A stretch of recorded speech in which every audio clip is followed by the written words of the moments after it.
Good afternoon, everyone. I want to thank you all for being here. I'm Chris Aylward, National President for the Public Service Alliance of Canada, and I'm joined by Marc Briere, the Component President for the Union of Taxation Employees, representing 35,000 members.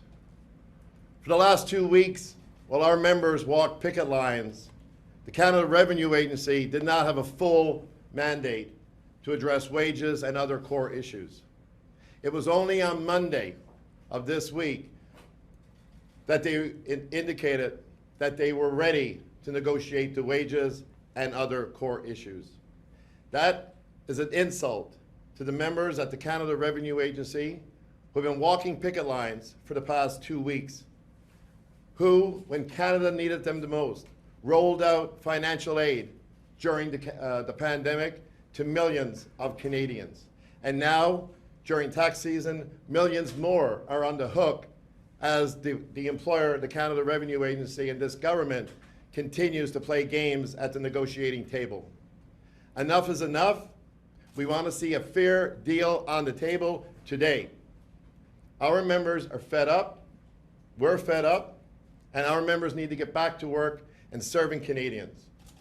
And we're telling the government today that if we do not see a fair offer put on the table today, we will be at the Liberal Party of Canada convention here in Ottawa tomorrow. Merci Chris. Bonjour tout le monde. Alors écoutez, ça fait plaisir d'être là avec vous. Depuis 2 semaines, alors que nos membres sont en grève partout au pays, l'Agence du revenu du Canada n'avait pas de mandat entier pour pouvoir discuter avec nous, notre équipe de négociation, des enjeux principaux à la table de négo. Ça a pris 1 semaine avant d'avoir une première offre salariale de la part de l'Agence du revenu du Canada. Et même à ça, à ce moment-là, ils ont commencé à se traîner les pieds à la table de négociation et refusaient de négocier sur les enjeux principaux qui sont les salaires, un ajustement salarial, le télétravail et également la sécurité d'emploi.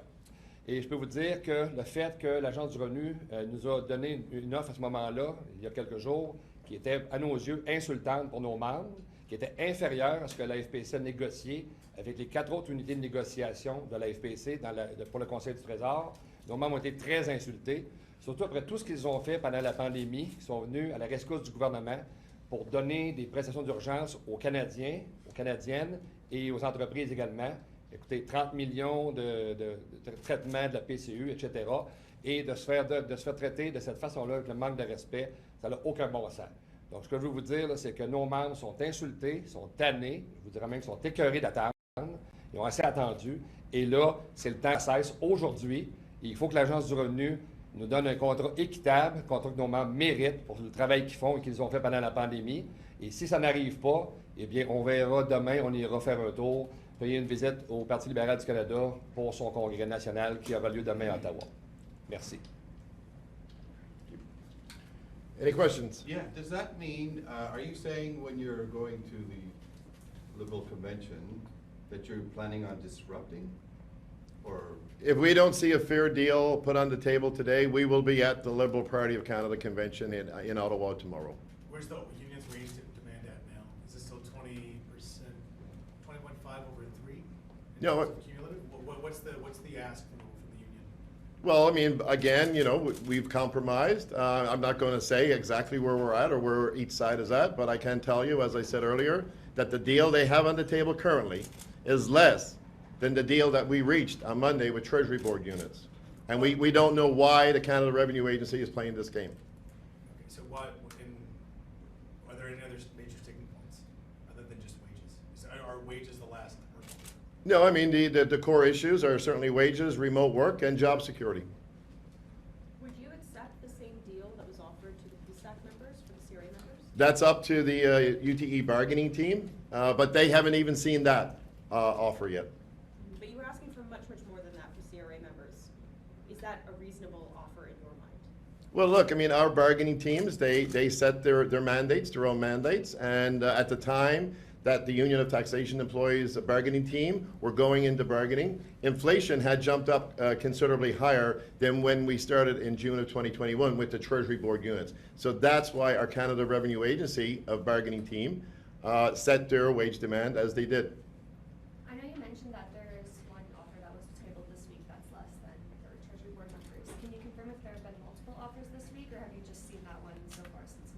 There's been several passes by both parties this week. And I guess, what would you have to say to CRA members who are getting, tired on the picket lines and kind of losing hope? First of all, I want to thank each and every single PSAC member who walked picket lines for the last 2 weeks. For our members at the Canada Revenue Agency with the Union of Taxation Employees, they've been out now an additional 3 days, while this employer plays games at the negotiating table. Does solving the labor dispute with the Treasury Board lack some solidarity with your CRA employees who are still out on strike? Do they lose some leverage from the fact that there's already a deal for the larger section of employees that are out on strike? Well, I mean, certainly, last week we had, 117, 120,000 members on strike. As of Monday, we had 35,000 members left out there. The 120,000 members from the Treasury Board could not go on strike on Monday because we reached a tentative agreement Sunday night, and therefore they would have been in an illegal strike position because we reached an agreement. And maybe I just don't understand the complexities of bargaining here, but why reach a deal for the Treasury Board and not for CRA at the same time? Do the CRA employees now lack leverage that they could have had if you could have stayed out? No, there's still 35,000 Union of Taxation employees who work at the Canada Revenue Agency walking picket lines. So, I mean, there's still leverage there, absolutely. And they will continue to walk those lines until we see a fair offer from the Canada Revenue Agency. And so, to be clear, you're saying that it's the government who didn't come to the table with the CRA, and that's why they're still on. Like, why couldn't it be solved at the same time? That's a question for the government and for Treasury Board. Why couldn't they do that? The CFIB is saying that the filing deadline for small businesses is coming up, June 15th, and I've called for back-to-work legislation, and I was wondering if you had any comment on that. Look, I mean, the Canadian Federation of Independent Business, they got to do what they got to do, but certainly nobody is contemplating back-to-work legislation from what we understand, which is a good thing. Is there any lost leverage given that the tax deadline for individuals has passed? Well, I don't think so.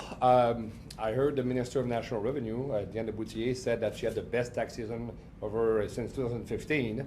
I don't agree with that because our call centers were practically closed except for the essential services, and there's normally 1 million calls a week during the peak tax season at the CRA. That's about 2 million calls that didn't get answered.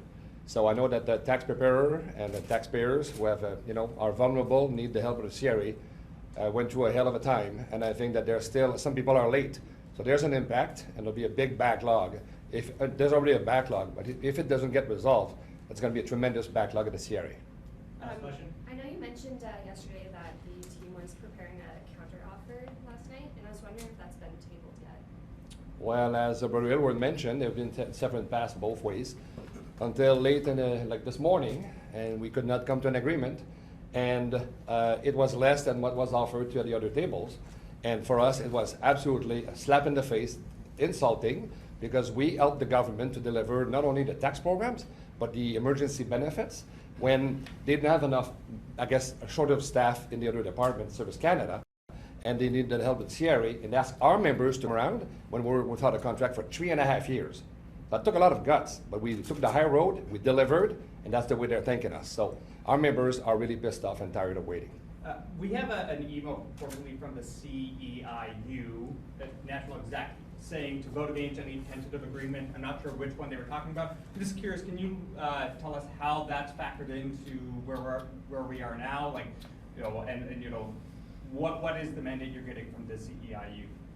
So, I mean, right now, for the 4 Treasury Board units that we settled for on Sunday night, the 4 bargaining teams are recommending acceptance of that agreement, and now it's up to the membership.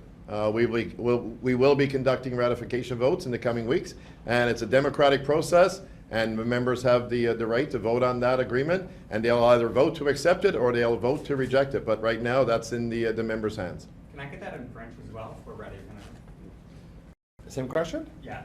Bien, écoutez, comme le confrère a mentionné, c'est un processus démocratique. À la fin de la journée, c'est les membres qui ont la décision finale, comme d'habitude. Donc, il va y avoir des votes de ratification à travers le pays et les membres vont s'exprimer et vont avoir la décision finale. Si c'est approuvé, tant mieux. Et s'ils le rejettent, bien, ça retournera en négociation. Donc, c'est normal, processus démocratique. Any more questions in French?